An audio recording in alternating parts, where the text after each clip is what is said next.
Guys ये घटना है दिल्ली के इसी लॉकडाउन के पीरियड की, जब एक ठेले वाला अपने ठेले पे फ्रूट्स बेच रहा था, लेकिन थोड़ी देर के लिए उसे किसी काम के लिए ठेले को छोड़ के जाना पड़ा। लेकिन उसके बाद जो हुआ वो बहुत ही अजीब था। आसपास के लोग जो वहां से गुजर रहे थे ठेले को अकेला पाके उसे लूटना शुरू कर दिया। और इसमें सिर्फ गरीब लोग नहीं थे, मिडिल क्लास लोग भी अपने हेलमेट में वो फ्रूट्स को डाल डाल के लूट के लेके जा रहे थे। और इसी चक्कर में उस फ्रूट वाले को लगभग 30,000 रुपए का नुकसान भी हुआ।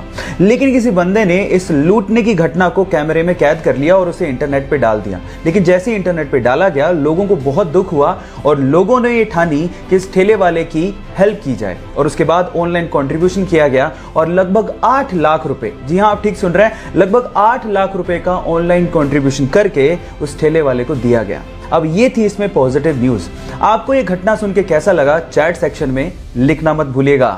क्या आप जानते हैं कि आपके दिमाग के लिए सबसे डेंजरस चीज क्या है? वो है एंगर, यानी कि गुस्सा।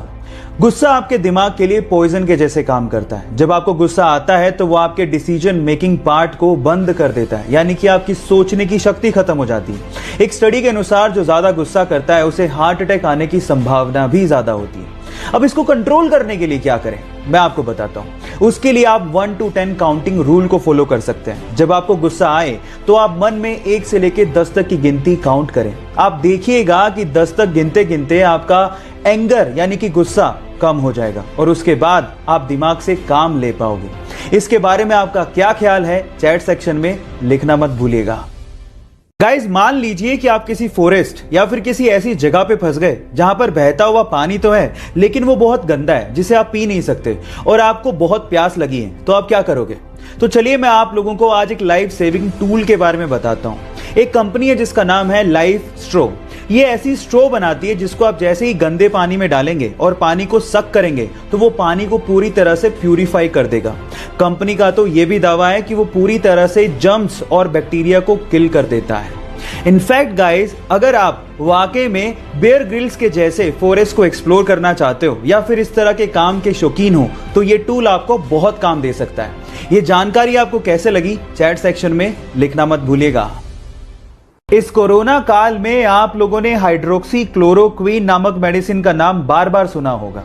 इनफैक्ट ये मेडिसिन इंडिया में बहुत बड़े स्केल में मैन्युफैक्चर की जाती है और इंडिया इसे दूसरे देशों में एक्सपोर्ट भी करता है। पर सवाल ये है कि ये मेडिसिन कब और किसने बनाई? डोंट वरी, मैं आपको बताता हूँ। ये सन 1934 में इंडियन साइंटिस्ट आचार्य प्रफुल्ल चंद्र रे ने बनाई, जिन्हें हम लोग फादर ऑफ इंडियन केमिस्ट्री भी कहते हैं। इसी मेडिसिन को सेकेंड वर्ल्ड वॉर में बहुत सारी जानों को बचाने में काम भी लिया गया था। क्या इसके पहले तक इफेक्ट आप जानते थे? और अगर नहीं जानते थे तो चैट सेक्शन में लिखना मत भूलिएगा। हमारी अर्थ पे बढ़ते हुए पॉपुलेशन की वजह से कभी कभी ये दिल में ख्याल आता होगा कि काश हमारी धरती थोड़ी सी बड़ी होती। लेकिन अगर ऐसा होता तो इंसान को एक नुकसान भी होता, और वो ये कि इंसान कभी भी स्पेस में नहीं जा पाता। एटलीस्ट 2020 तक तो नहीं जा पाता। उसके पीछे का रीजन क्या है? तो रीजन ये है कि किसी भी स्पेसक्राफ्ट को अर्थ के ग्रेविटेशन से बाहर निकलने के लिए अर्थ की एस्केप वेलोसिटी को क्रॉस करना होता है, जिसकी वैल्यू है 11.19 किलोमीटर पर सेकेंड। लेकिन अर्थ बड़ी होती तो उसका ग्रेविटेशन ज्यादा होता और उसकी एस्केप वेलोसिटी भी ज्यादा होती, और इतनी टेक्नोलॉजी हमारे पास एडवांस है ही नहीं जिससे हम उस एस्केप वेलोसिटी को क्रॉस कर पाते हैं।